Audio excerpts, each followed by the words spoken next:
الحمدللہ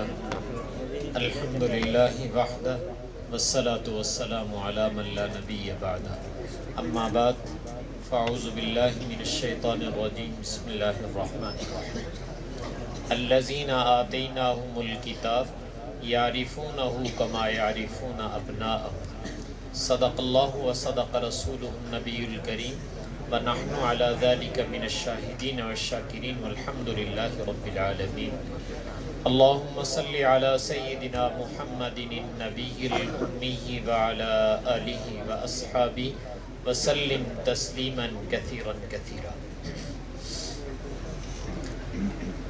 اللہ جل شانہ نے اس آیت کریمہ میں رسول پاک صلی اللہ علیہ وسلم کے متعلق ایک بات ارشاد فرمائی ہے۔ حق تعالیٰ فرماتے ہیں کہ ہم نے اپنے محبوب صلی اللہ علیہ وسلم کا تعارف پہلی آسمانی کتابوں میں اتنا زیادہ کروایا تھا اور اس طریقے سے کروایا تھا کہ پہلی آسمانی کتابوں کو جاننے والے اور پڑھنے والے وہ رسول پاک صلی اللہ علیہ وسلم کو اس طرح پہچانتے تھے جیسے کوئی شخص اپنے بیٹے کو پہچانا کرتا ہے۔ یہ قرآن پاک کا دعویٰ ہے کہ ہم نے اپنے نبی کا تعارف اتنا زیادہ کروا دیا ہے اور اتنا واضح کر دیا ہے جیسے کسی کو اپنے بیٹے کے پہچاننے میں شک نہیں ہوتا ہے، دور سے پہچان لیتا ہے، چال ڈھال سے پہچان لیتا ہے۔ ایسے ہی رسول پاک صلی اللہ علیہ وسلم کو بھی پہلی آسمانی کتابوں کو پڑھنے والے اس طرح حضور کو پہچانتے تھے۔ اب ہمیں صرف یہ دیکھنا ہے کہ قرآن پاک کا یہ جو دعویٰ ہے کہ رسول پاک صلی اللہ علیہ وسلم کا تعارف کرایا گیا ہے، جیسے ابھی آپ اہل علم سے سن رہے تھے، یاد رکھیے گا اللہ تعالیٰ نے رسول پاک صلی اللہ علیہ وسلم کا تعارف صرف محمد الرسول اللہ کے ساتھ نہیں کروایا، بلکہ اگر آپ سابقہ کتب کے حوالے دیکھیں یا آپ صلی اللہ علیہ وسلم سے پہلے کے حوالہ جات دیکھیں تو آپ کو سب سے زیادہ لفظ جو ملے گا وہ خاتم النبیین کا ملے گا کہ آپ صلی اللہ علیہ وسلم کا تعارف کراتے ہوئے اللہ تعالیٰ نے جب آپ کا تعارف کرایا تو لفظ خاتم النبیین سے کروایا ہے۔ اور یہ قرآن پاک کی یہ آیت جو اس میں اللہ نے دعویٰ کیا تھا کہ ہم نے اپنے نبی کا اتنا تعارف کرا دیا ہے کہ لوگ ہمارے نبی کو یوں پہچانیں گے جیسے اپنے بیٹے کو پہچانتے ہیں، تو اس کا مطلب یہ نکلتا ہے کہ آپ کی ختم نبوت کو اللہ نے اتنا واضح کر دیا کہ ہر انسان اس کو پہچان سکے اور اس کو کوئی دھوکہ نہ لگے۔ ہم ابتدائے آفرینش سے دیکھتے ہیں، جب سے یہ کائنات بنی سب سے پہلے میرے اور آپ کے جد امجد سیدنا آدم علیہ السلام کو پیدا کیا گیا۔ جب سیدنا آدم علیہ السلام کو پیدا کیا گیا تو حضرت علی رضی اللہ تعالیٰ عنہ سے روایت ہے کہ حضرت آدم علیہ السلام کے دونوں شانوں کے درمیان، دونوں کندھوں کے درمیان اللہ تعالیٰ نے ایک مہر نبوت لگائی تھی، اور وہ جو مہر نبوت ان کے کندھوں کے درمیان تھی اس کے اندر ان کا اسم گرامی نہیں تھا، بلکہ اس کے اندر رسول پاک صلی اللہ علیہ وسلم کا اسم گرامی اور اس کے ساتھ لکھا ہوا تھا خاتم النبیین۔ آپ کی ختم نبوت کا اظہار سیدنا آدم علیہ السلام کی ذات سے کیا گیا، اور آپ کی کمر پر جو جد امجد ہیں انسانیت کے، میں نے کہا ان کی کمر پر اللہ تعالیٰ نے یہ ثبت کر دیا کہ محمد خاتم النبیین، آپ صلی اللہ علیہ وسلم کی ختم نبوت کا اظہار اللہ تعالیٰ نے وہاں سے کر دیا۔ جب آپ دنیا میں تشریف لائے تو پریشانی کے عالم میں گھوم پھر رہے تھے کہ جبریل علیہ السلام تشریف لائے اور آ کر اذان کہی۔ جب اذان کہی اس میں اللہ کی تکبیر اور بڑائی کا اعلان، اللہ کی توحید کا اعلان تھا۔ پھر جب اشہد ان محمد الرسول اللہ یہ کہا گیا تو یہ انہوں نے سنا۔ جیسے ہی انہوں نے سنا تو آدم نے جبریل علیہ السلام سے پوچھا کہ یہ کون ہے؟ تو جبریل علیہ السلام نے رسول پاک صلی اللہ علیہ وسلم کا تعارف کراتے ہوئے یہ بتایا کہ یہ آپ کی اولاد میں سب سے آخر میں آنے والے نبی ہیں، اور حدیث میں وہاں بھی جو الفاظ آتے ہیں وہ خاتم النبیین کے آتے ہیں۔ تو دنیا میں جب آدم علیہ السلام کو آپ کا تعارف کرایا گیا تو میں نے کہا خاتم النبیین سے آپ کا تعارف کرایا گیا۔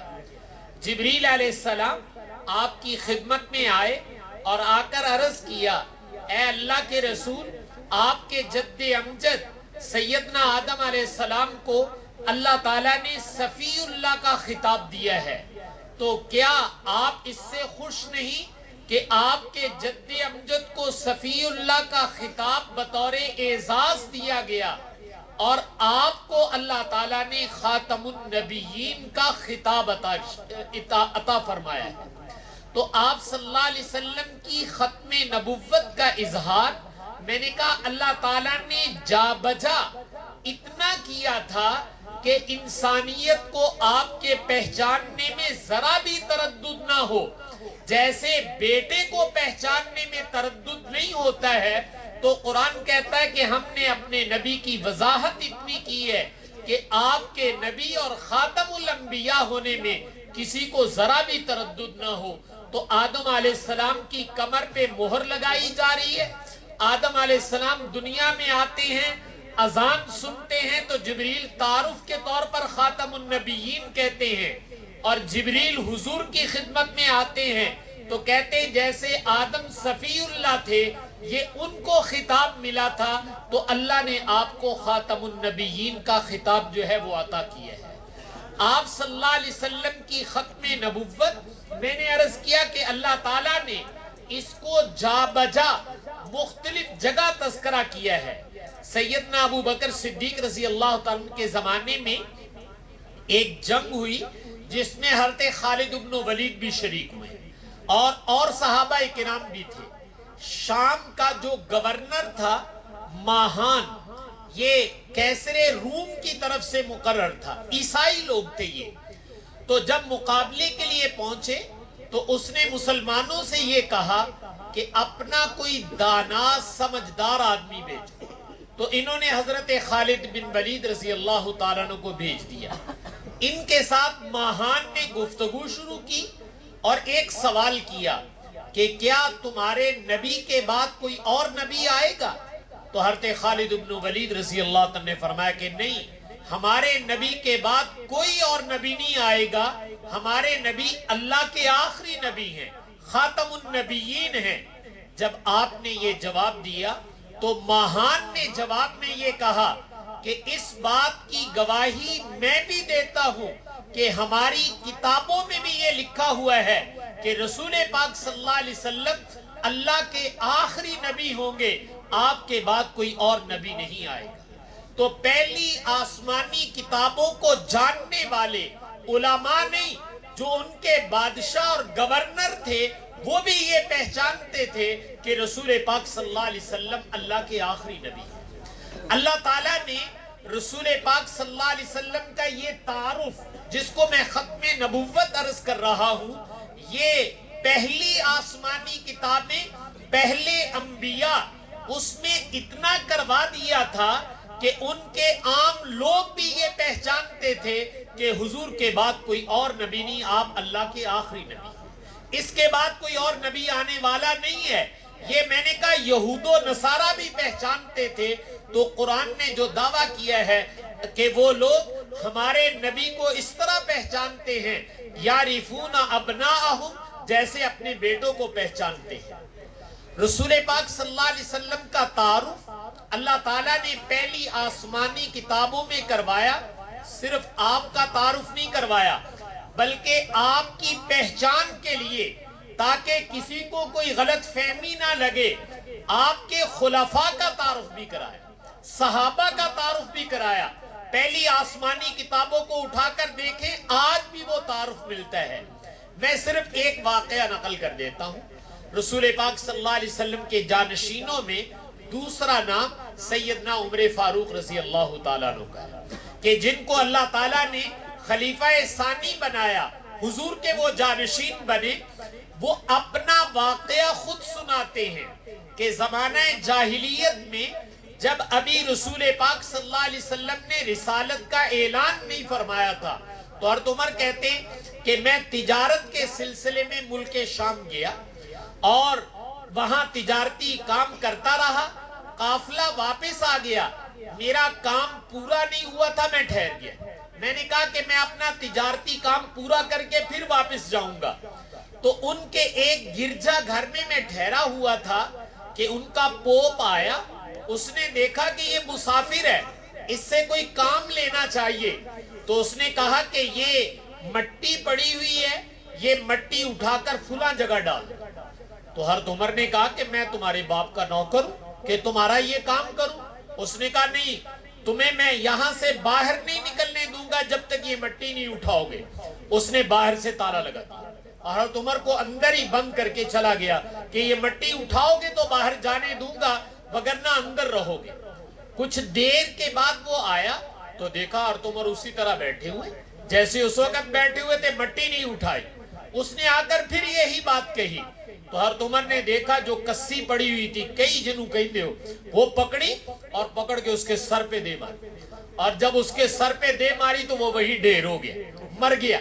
تو حضرت عمر نے سوچا یہ تو بندہ مر گیا ہے، اب مجھے پکڑ لیں گے۔ حضرت عمر فرماتے میں وہاں سے بھاگ نکلا۔ جب میں وہاں سے بھاگ کے نکلا تو تیزی سے شہر سے باہر نکلتا بھاگتا رہا۔ ایک جگہ جا کر میں نے کہا کہ ذرا سستا لوں، کوئی پانی وانی پی لوں، تو ایک دیوار کے سائے میں بیٹھ گیا۔ ابھی تھوڑی دیر بیٹھا تھا کہ اندر سے ایک آدمی نکلا اور اس نے آ کر مجھے سر سے لے کر پاؤں تک دیکھا۔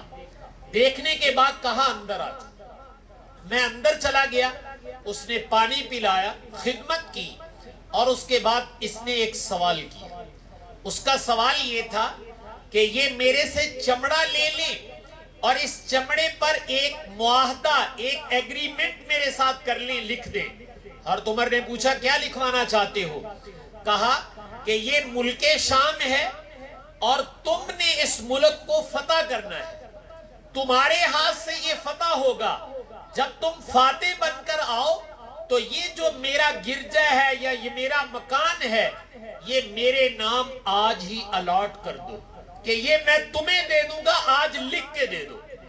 حضرت عمر بڑے حیران ہوئے کہ مجھے تو اپنی جان کے لالے پڑے ہوئے اور یہ کہہ رہا ہے کہ تم نے یہاں بادشاہ بن کر آنا ہے۔ تو حضرت عمر ہنسے کہ یار میرے ساتھ مذاق کیوں کرتے ہو؟ کہا نہیں تم لکھ دو، تمہیں اس سے کیا لگے۔ حضرت عمر نے جان چھڑانے کے لیے کہ میاں کہیں پیچھے سے پکڑنے والے نہ آ جائیں، یہ لکھ کے دے دیا کہ اگر میں بادشاہ بنا یہاں کا تو یہ تمہارے نام پر الاٹ کر دوں گا۔ نیچے اپنے دستخط کر دیے۔